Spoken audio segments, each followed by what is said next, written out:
Dwight, what was it like growing up in Ontario playing basketball?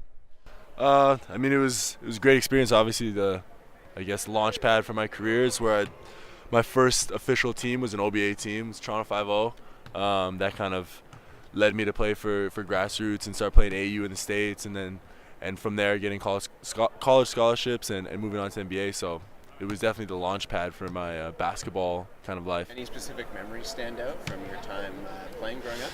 Oh, I mean, tons of memories. Obviously, some of the best was when we took our OBA teams. Because I played for an Etobicoke team as well in Toronto 50, and we had a couple instances where we took those teams to the States, which was really fun, and kind of competed for the first time against kind of American competition. And same thing with grassroots Canada.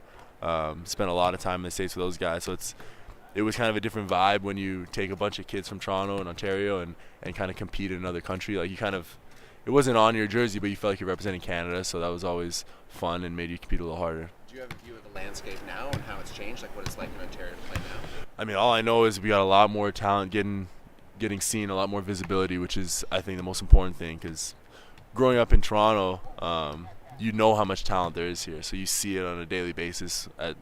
In TDSB, you see it in OBAs, you see it in guys playing AU and all the different preps now. But when I was coming up, there wasn't necessarily the same amount of exposure as is today. So I think with the advent of social media and guys getting excited about more Canadian players, I think now a lot of guys are getting the recognition they deserve, and it's somewhat long overdue. But I'm excited that it's happening now, and I couldn't be more proud of these guys, these young guys that are kind of continuing the legacy of Canada basketball. We recently named you our Ontario Player of the Week. What has the situation in Dallas been that's allowed you to thrive? I'm playing with a great group of guys that know how to play basketball and play the right way. So, me following our game plan and playing to my strengths has allowed those guys to put me in positions to be successful, and I've been trying my best to capitalize on those opportunities. When players are getting recruited and looking at schools, how important is it to look at the school itself instead of just the basketball program?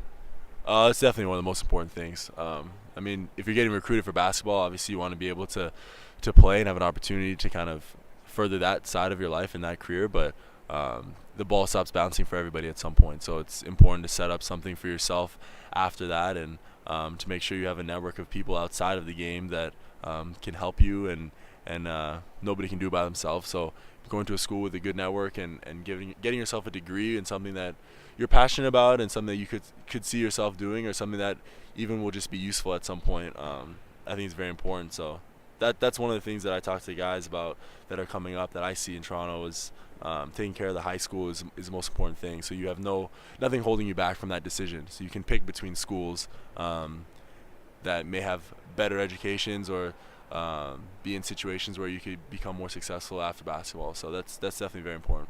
And last one, what's your best piece of advice for a young, say, like 14-year-old boy or girl in Ontario growing up, trying to get to the next level at basketball? The most important thing is have faith and confidence in the fact that you can be as successful as you want to be. And at the age 13, 14, the whole world's in front of you, and it comes down to how hard you want to work and how dedicated you want to be. So if you love the game, you should treat it as such and not let anything take it away. So that comes down to doing what you're supposed to do outside of the court and not getting in trouble, and most importantly, handling your grades so that nobody can stop you from getting on the court, because you never want to be good enough and then not be able to succeed because something else stopped you. So that's the biggest thing I would say is avoid distractions and dedicate yourself as much as you can.